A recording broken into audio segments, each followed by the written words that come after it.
warahmatullahi wabarakatuh. Waalaikumsalam warahmatullahi wabarakatuh. Selamat siang anak-anak. Siang, Bu. Oke, sebelum mulai pelajaran, udah kita berdoa terlebih dahulu. Ketua kelas tolong berdoa.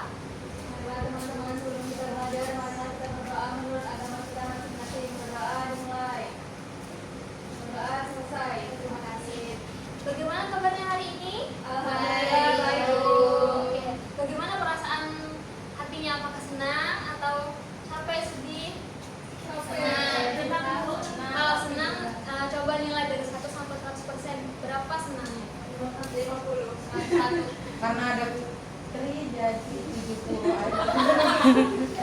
Ya, semoga di kegiatan belajar tadi nanti lebih semangat lagi ya. Ya, Baik, Bu. Bu. Oke, kita absensi terlebih dahulu. Lydia, hadir Bu. Putri, hadir Bu. Indah, hadir Bu. Oke, hadir semua ya. Ini sebelum pelajaran lihat kiri kanannya apakah ada sampah. Jika ada dibuang terlebih dahulu. Siapkan alat tulisnya, bukunya supaya pembelajarannya lancar. Ya Bu, oke sudah. Sebelumnya Ibu ingin bertanya nih, siapa yang pernah ke pantai? Saya. Rumah saya kan ke pantai. Nah, Putri, bagaimana sih bentang alam yang terlihat di pantai? Ada apa saja di sana? Ada ikan lumba-lumba, Terus tuh ada apa lagi? ada kapal, ada air, Bu. Maksudnya Terus pekerjaan orang-orang di pantai itu seperti apa? nelayan, Bu. Nelayan. Ada ikan, Bu. Ada yang mancing, Bu. Gitu, Bu. Terus siapa yang pernah ke gunung? Saya juga, Bu. Nah, Saya, Bu, Gunung Mangga. Putri tadi sudah kan? Sekarang Aisyah. Bagaimana bentang alam yang terlihat di gunung Aisyah? Ada pohon, Oke. ada wangi juga. Saya juga pernah punya gunung sari. Nah, bagaimana pekerjaan orang-orang yang tinggal di dekat gunung? Kebun, kebun, Bu. Jadi berbeda ya di Ada setiap warna tempat. apa Bu di atas? Ya, bisa. Jadi di setiap tempat tuh memiliki profesi yang berbeda sesuai dengan kekayaan alamnya. Nah, jadi hari ini kita akan belajar tentang daerahku dan kekayaan alamnya. Makanya tujuan pembelajaran kita pada hari ini yaitu mengidentifikasi jenis kekayaan alam berdasarkan bentang alamnya beserta manfaatnya bagi manusia. Kemudian menganalisis kaitan antara kondisi bentang alam yaitu gunung, dataran rendah, pantai, sungai, dan danau dengan cara masyarakat memanfaatkan sumber daya di sekitarnya. Kemudian yang ketiga, menilai cara pemanfaatan kekayaan alam saat ini dan menentukan langkah pengelolaan yang lebih bijaksana serta berkelanjutan agar tetap lestari. Oke, di sini ada yang tahu apa pengertian tentang bentang alam dan kekayaan alam? Saya, Bu. Oke, Putri, Bentang alam itu Ya. Bu, merupakan bentuk permukaan bumi yang berbeda-beda, contohnya pegunungan, dataran rendah, atau pantai. Nah, kalau kekayaan alam itu segala sesuatu yang ada di alam yang dapat dimanfaatkan manusia untuk memenuhi kebutuhan hidup. Ya, jadi Contohnya, Bu, pegunungan, lautan, atau pantai, atau dataran rendah. kita rendah. Makasih Putri. Selanjutnya, nah setiap kekayaan alam ataupun tempat-tempat tersebut memiliki mata pencaharian yang berbeda-beda. Kondisi alam suatu daerah menentukan jenis pekerjaan masyarakatnya.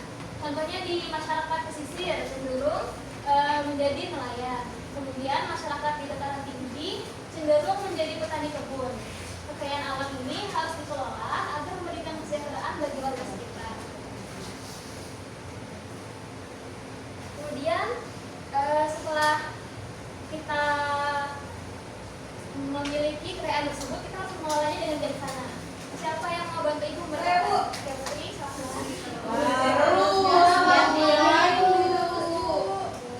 Dara mau? Boleh Bu. Boleh, Dara coba dibacakan Dara. Mengelola kekayaan alam dengan bijak. 1. Dampak penggunaan berlebihan.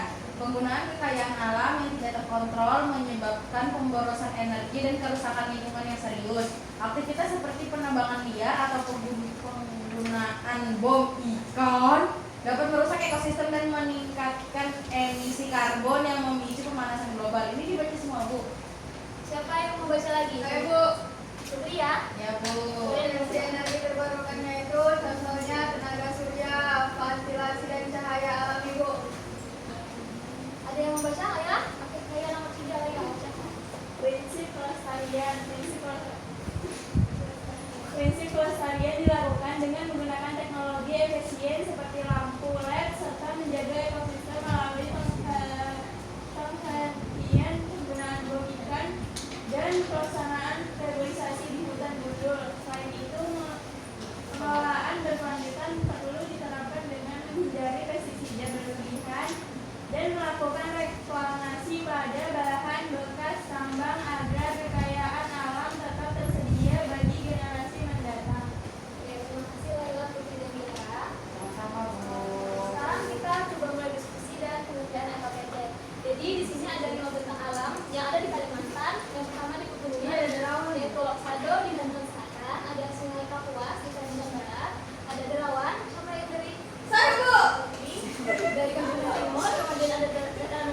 tempat tersebut, kemudian bisa dijawab di RKPD.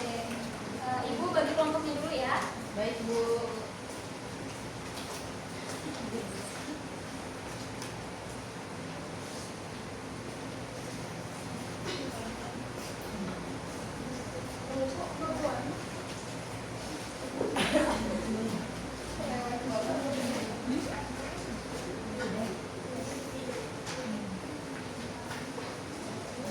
Aisyah nggak mau diajak kelompok. Kan dikasih. Oke, jadi di setiap kelompok ada 2 sampai 3 orang. Cara pengerjaannya, pertama isi.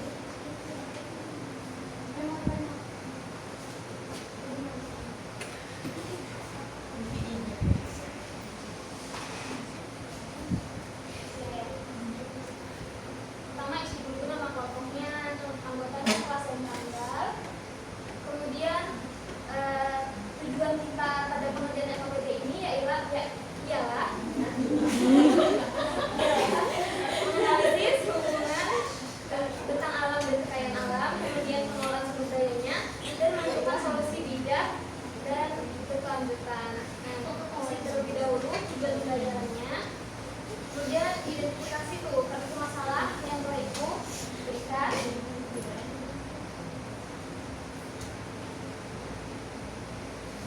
Bisa diisi semuanya. Bu Zara ketawain ibu. Iya, baru ibu bilang nggak hilang. Sorry ya. Ibu mau bilang apa ya? Karena ibu mau bilang nggak hilang. Iya, ketawain. Ayo coba dikerjakan.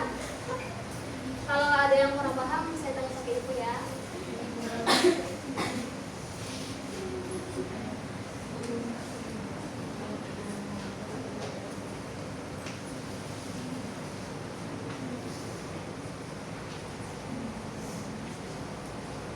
Maksudnya ada yang kurang paham.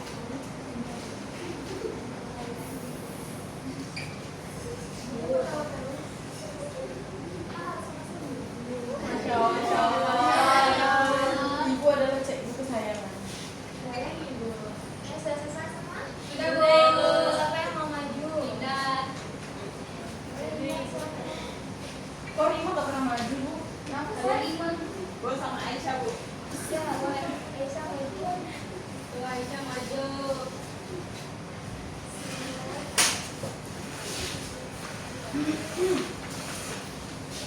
Coba bacakan dulu Kak. Kartu masalahnya itu tentang pantai dan laut. Kepulauan Derawan memiliki kekayaan laut yang luar biasa, mulai dari terumbu karang yang indah hingga ikan-ikan yang melimpah. Namun, demi mendapatkan ikan dalam jumlah besar dengan cara mudah, ditemukan beberapa nelayan dari luar daerah yang menggunakan bom ikan saat menangkap ikan di sekitar terumbu karang. Kemudian ada identifikasi masalahnya berdasarkan pengamatan pada mystery box dan kartu masalah yang kelompok kami dapatkan.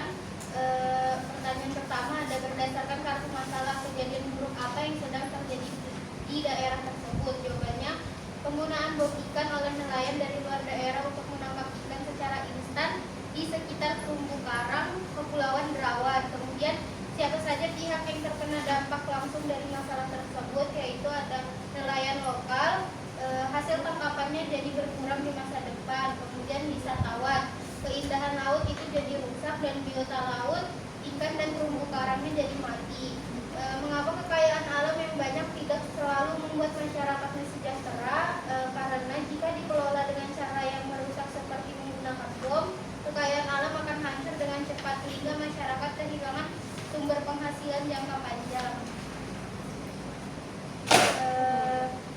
Kenapa masalah itu bisa terjadi? Itu karena pelaku ingin mendapatkan ikan dalam jumlah besar dengan cara cepat dan mudah tanpa memikirkan kerusakan lingkungan serta kurangnya pengawasan di area laut. Kemudian jika masalah ini dibiarkan selama 10 tahun ke depan, apa yang akan terjadi pada daerah tersebut dan apa dampak yang akan didapatkan?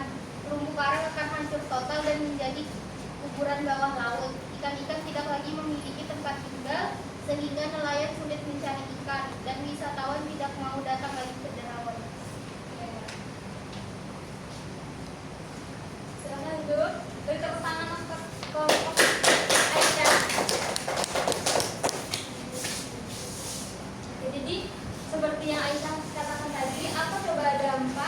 dari jika alam yang kekayaan alam kita ini rusak. Seperti yang Aisyah katakan tadi, jika alam rusak apa yang akan terjadi? Apa dampaknya? Contohnya yang Aisyah katakan tadi apa? Pekerjaan nelayan itu jadi hilang dan Iya. kekayaan laut rusak, Nggak ada ikan laut. Oke. Setelah keluar dari ini, kita akan mengadakan evaluasi mandiri. Linknya sudah ibu bagikan, ibu kasih 10 menit untuk pengerjaan di krisis. Apakah cukup 10 menit? Cukup. Oke, silahkan kerjakan ya. Sudah? Sudah selesai semua? Sudah. Sudah selesai semua? Oke, terakhirlah kita di kegiatan akhir pembelajaran. Bagaimana kegiatan akhirnya? Apakah menyenangkan? menyenangkan. Sini siapa yang mau bantu ibu menyimpulkan pembelajaran kita pada hari ini? Oh bisa, boleh Bu. Ya, sekali lagi. Jadi setiap daerah itu memiliki kekayaan alam masing-masing dan berbeda-beda karena dipengaruhi oleh kondisi bintang alamnya. Ada yang pegunungan, ada yang dataran rendah, hingga ada juga yang wilayah perairan. Kekayaan ini merupakan anugerah yang harus dikelola dengan bijak melalui unsur pelestarian seperti menggunakan teknologi hemat energi dan melakukan reboisasi serta menghindari cara-cara pengambilan hasil alam yang merusak ekosistem. Kemudian dengan menjaga keseimbangan antara pemanfaatan dan perlindungan alam, kita bisa memastikan kekayaan setiap daerah itu lestari untuk kesejahteraan masyarakat saat ini dan generasi yang akan datang. Jadi kita harus menjaga alam kita ya agar terus lestari sehingga bisa dilihat oleh anak cucu kita yang kedatangan nanti. Oke, rencana kerja kami selanjutnya ibu akan memberikan opsi. Yang pertama membuat poster kampanye tentang kekayaan daerah kalian masing-masing. Kemudian yang kedua membuat